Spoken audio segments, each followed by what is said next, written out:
We're now going to have a quick little preview of our 3-week tour. During the next couple of minutes, we're going to jump back and forth. We're flying over to Europe, thinking about the great sights that we're about to witness in Venice and Florence and Rome. And we'll be going up through the canals of Venice, through the back alleys of this great city. And another one of the cities we'll soon be visiting in our program is Lucerne, Switzerland, famous for its covered wooden bridge and beautiful sights along the river and along the lake of Lake Lucerne. One of the most beautiful cities in all of Switzerland. You see in the background Mount Pilatus, and the regal swans gliding by. We spent 3 days in Switzerland, based in Lucerne, and we'll be riding the trains, riding from Venice, through Milan, through the Alps, through the beautiful Swiss Alps, to Lucerne, and then on from Lucerne up to Paris. Riding the trains in Europe is certainly one of the finest ways to get around, very comfortable. In Paris, one of the great sights is Sainte-Chapelle, has the finest collection of stained glass, and of course Mona Lisa. It's the city of art and masterpieces, gastronomy, architecture, and street musicians.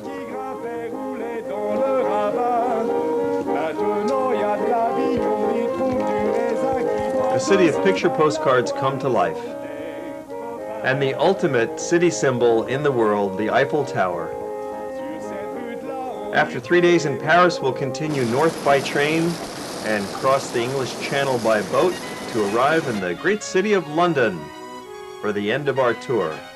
But for now, we're just beginning the program, so let's start once again back in Rome, and then we have organized walks through the heart of the city, in this case through the center of Rome to the Campo dei Fiori, one of the great outdoor marketplaces in the world.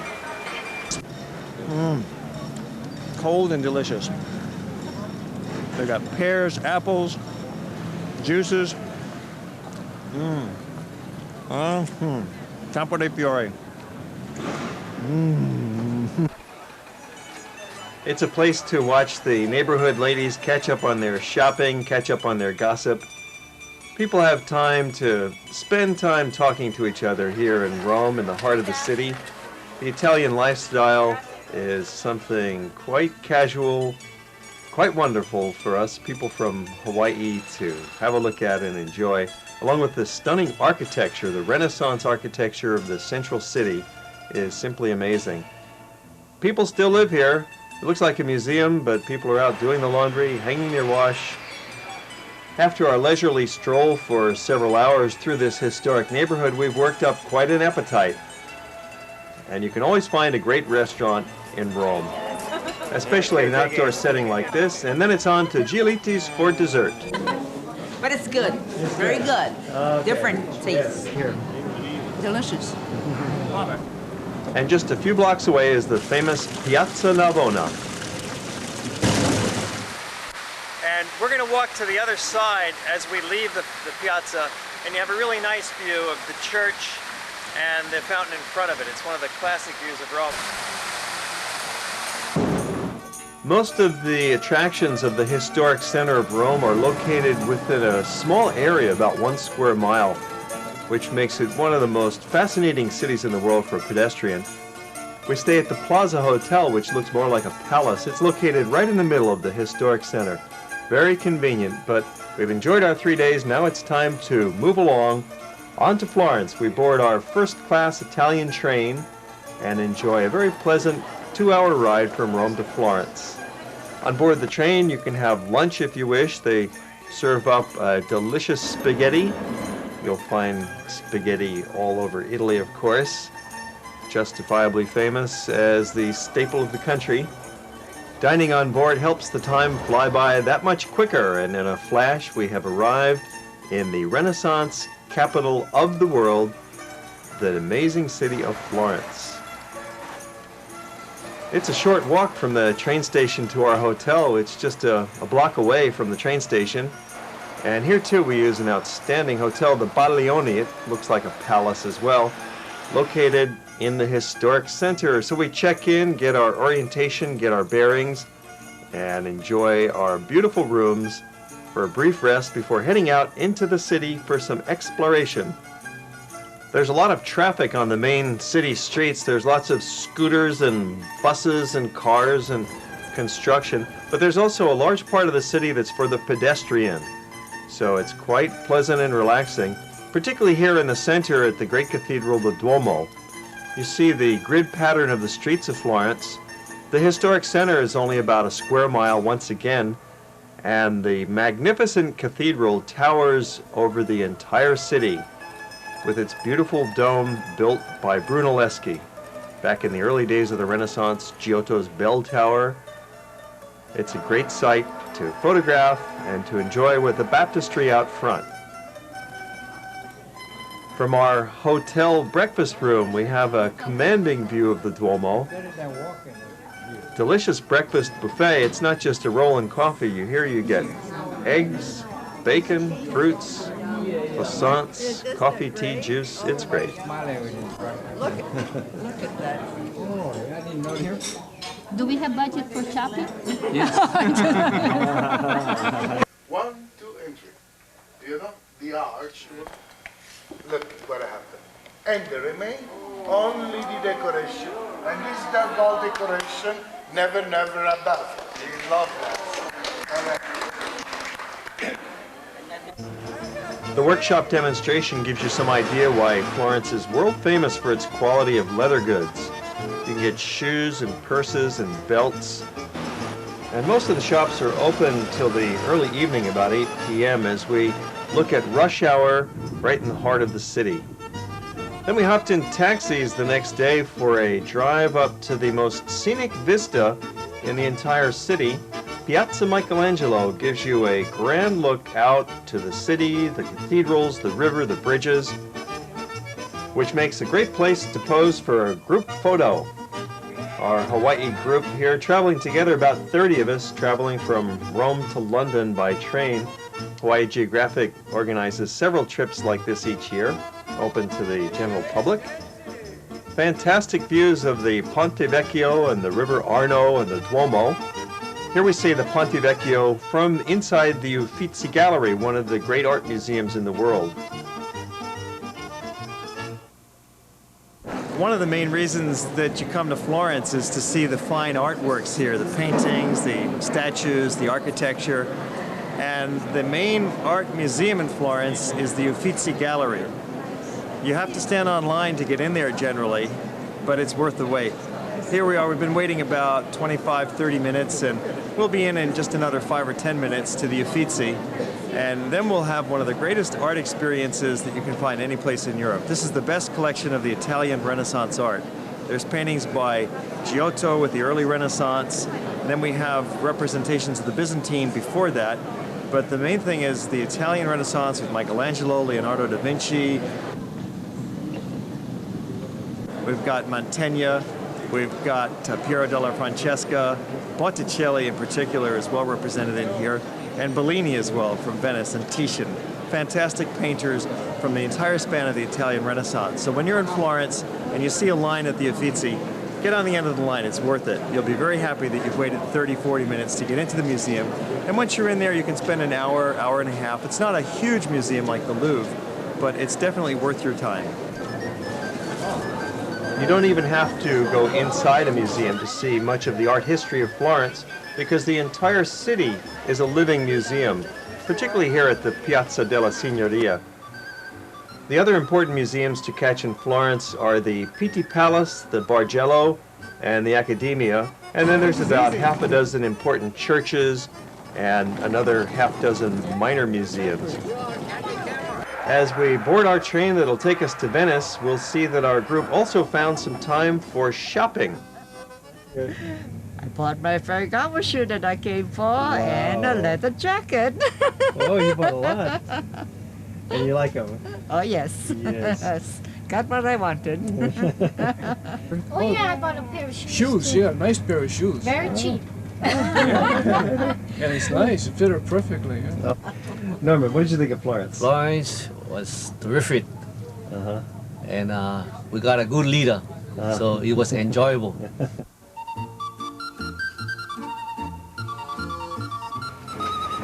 It's just a few hours to travel by train from Florence to Venice, and we arrive in this watery wonderland. The train takes you right into the city, for the station is located right on the banks of the Grand Canal. So it's real convenient. We offload our baggage and walk it through the train station. It's just a few hundred yards, but on our tours we're responsible for carrying our own bags on these kinds of transfers. And we round the bend and come out right onto the Grand Canal, and we find a little baggage service boat. The barge will take the suitcases to our hotel, and we get on the Vaporetto. You see here, the water buses of Venice take you everywhere, and within a half an hour we have soon arrived at our hotel. The little quiet back canals are one of the great treats of this city.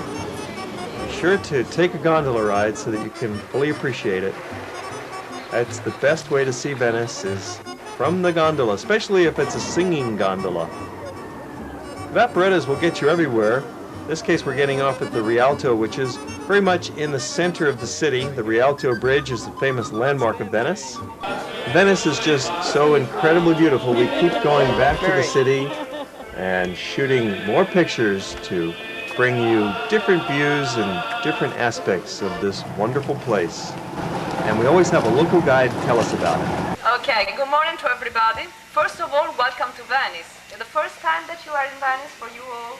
So we'll go wandering through Venice and to discover this wonderful town. Follow me this way, thank you. Because the origins of the town began at the beginning of the 7th century. And the town of Venice was founded by the people who lived on the mainland. They were obliged to leave their houses and towns because of the invasions of the barbarians. And at the beginning of the 9th century, in the year 810, they settled here in this part of the town because the lagoon all around was a protection against the attacks of the enemies. Starting from that moment, we had the beginning of the Venetian Republic that lasted more than 1,100 years, so a very long period, during which the Venetians were very rich and very powerful. The Venetian Republic lasted till the year 1797, when the French Emperor Napoleon succeeded in conquering the town and in establishing his government here. So starting from that moment, we had the end of the Venetian Republic. Later on, we had French occupation, Austrian occupation, and starting from the year 1866, we began making part of Italy. Okay, this is the story of the Venetian Republic. These walking tours are a great way to work up an appetite. Yummy, yummy, yummy, yummy. We're sharing. So we have a combination. Try that. Bellissimo.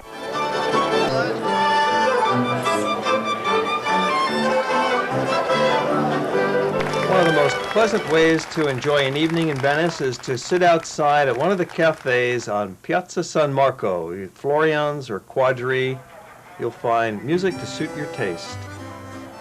We've enjoyed 2 days in Venice on our tour, and now we're moving along, heading north. We'll be taking our first-class train through northern Italy into the Swiss Alps and arriving in Lucerne after one of the most enjoyable train rides of the entire tour. And our enjoyment is further heightened by the delicious food we enjoy on board, or you can pack your own picnic lunch if you'd rather. Prices for meals on the trains are really no different from that of a good restaurant, and the scenery is incomparable. We passed this little church 3 times on the journey. You go around it once and the train wraps around, and again and again. You get 3 looks at that beautiful church. If you're interested in dining on board any of the European Express trains like this, it's always a good idea to make your reservations shortly after you board the train. The dining service is always very popular, so the dining cars tend to fill up early. It's also a good idea to make seat reservations on the train itself if you're traveling during the summertime, because occasionally the trains also fill up, and if it's full, you'll have to ride standing in the hallway. So with our group, we always make group seat reservations so we can sit together and those enjoyable compartments, enjoying the stunning scenery out the windows, passing through the Ticino Valley, traveling from Venice to Milan to our destination in the heart of Switzerland at Lucerne. We arrived late in the day, just time enough to check into the hotel and enjoy an evening stroll around the quaint town of Lucerne. The next day, we're out to the Lion Monument. Let me tell you about it. And so he's been carved out of solid bedrock. This is carved right into the cliff. It wasn't carved in pieces and put there. It was just carved on the spot.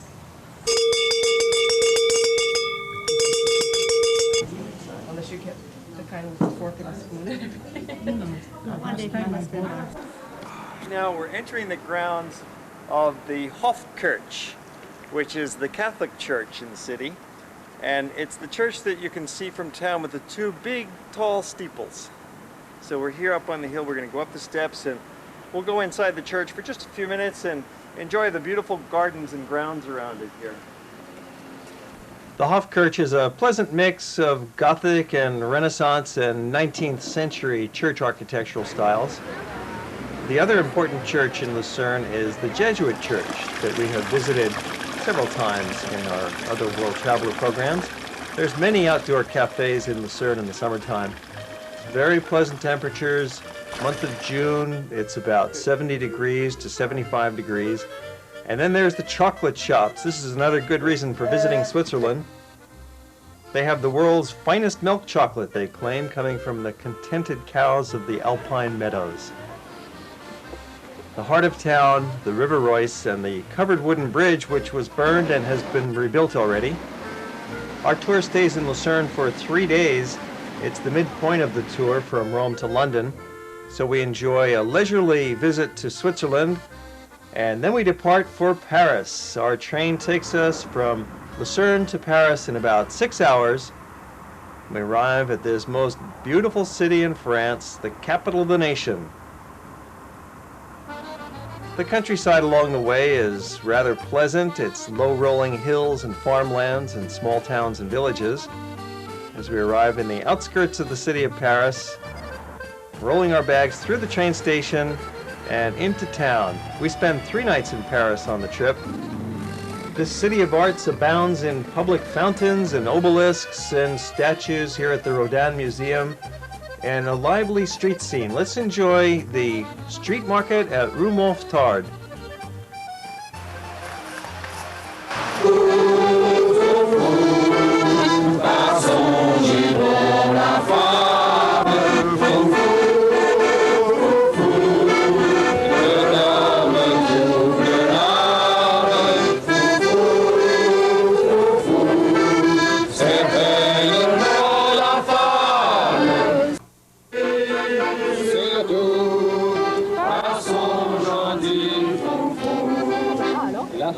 There are quite a few small neighborhood markets like this in Paris, but the biggest of the street markets is here at Rue Mouffetard. There's also a flea market on the north edge of town, and that's on Sundays, and it's quite exciting.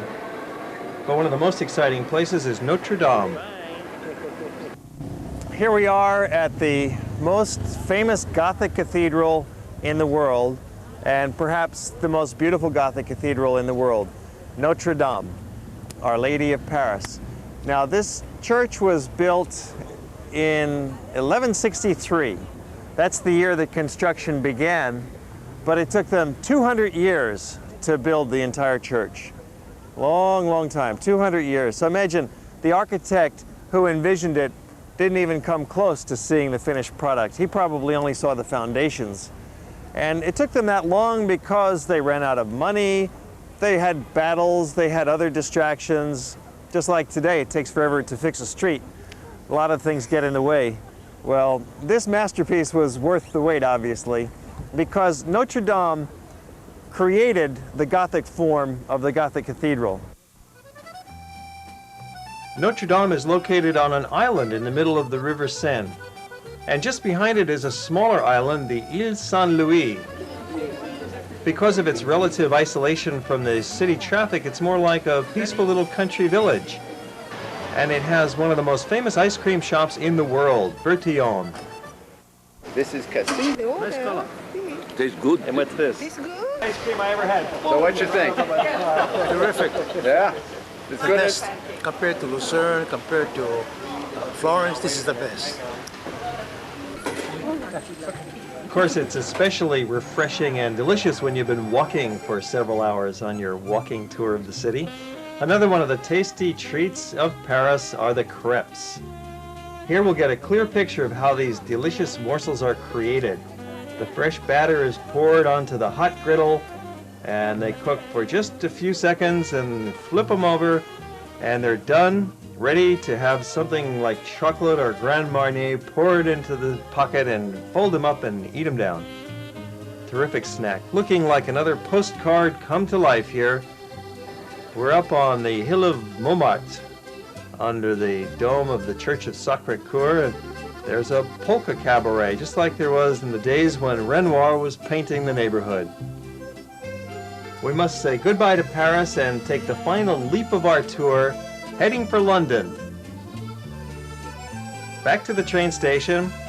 We take the train from Paris to Boulogne, and then a boat ride across the English Channel, and we're in London just a few hours later. And the ride on this catamaran is very smooth and comfortable. Now, on behalf of Florence and the crew, I'd like to thank you for travelling and to wish you a safe and pleasant homeward journey. The exciting new tunnel that's opened underneath the English Channel shaves a little bit of time off the trip, but still going by train and boat is a very good way to get from Paris to London as we cross the River Thames and arrive in the heart of town at Victoria Station. Now let me give you a quick overview of the city. This is one of the major intersections right near our hotel. It's called Cambridge Circus, and Shaftesbury Avenue comes from Piccadilly Circus area through this intersection, and you've got several theaters right here, and we're just a block away from our hotel, the Mount Box. What are you doing here?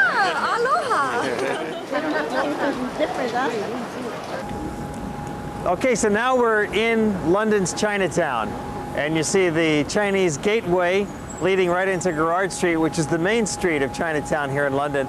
It's the largest Chinatown in Europe. Okay, now we're in Leicester Square, and this is one of the most charming of all the squares in London because there's a beautiful park in the middle of it with benches and a green lawn, and it's a nice place for hanging out, picnicking, whatever. And yet the square is surrounded by lively shops and cafes, movie theaters, pubs. Yeah. Okay, so now we've arrived here at the Burlington Arcade, and this is a wonderful shopping mall. And in fact, they say it was the first covered shopping mall ever constructed in the world. That's what they claim, but you know, the Romans had a covered shopping mall 2,000 years ago, the Trajan's Forum and Trajan's Mall. So the idea of the mall goes way, way back to the ancient agora in Greece even, the marketplace. But in the modern days, this is one of the first of the modern shopping malls, let's say. It's a Victorian style of architecture. It's about 100 years old. You've been watching a half-hour summary of Hawaii Geographic Society's annual tour of Europe by train. We started in Rome, went to Florence and Venice and Lucerne, Paris and London. And we'll be going again on this trip this coming September, and you'll be seeing lots more video as the season progresses. The breakfast buffet at the Mountbatten Hotel is mighty fine. It's not just a roll and coffee. You've got cold cuts, ham, cheese sandwiches, cereals, fruits, yogurts, all kinds of good things. And then all of a sudden, the tour is over. It was nice meeting you. We've been traveling together as a group for 18 days from Rome to London, getting to know each other as a family. Now it's time to go home, back to Hawaii. So we board our train that'll take us to Gatwick Airport. It's a convenient non-stop 30-minute train ride from Victoria to Gatwick Airport. Pass through the small terminal, look for our Canadian Airlines departure lounge, board the plane and fly home. I personally want to thank each and every one of you for having come along on the tour with us. It was a great experience, a great pleasure for me, and I hope you enjoyed it. Bye.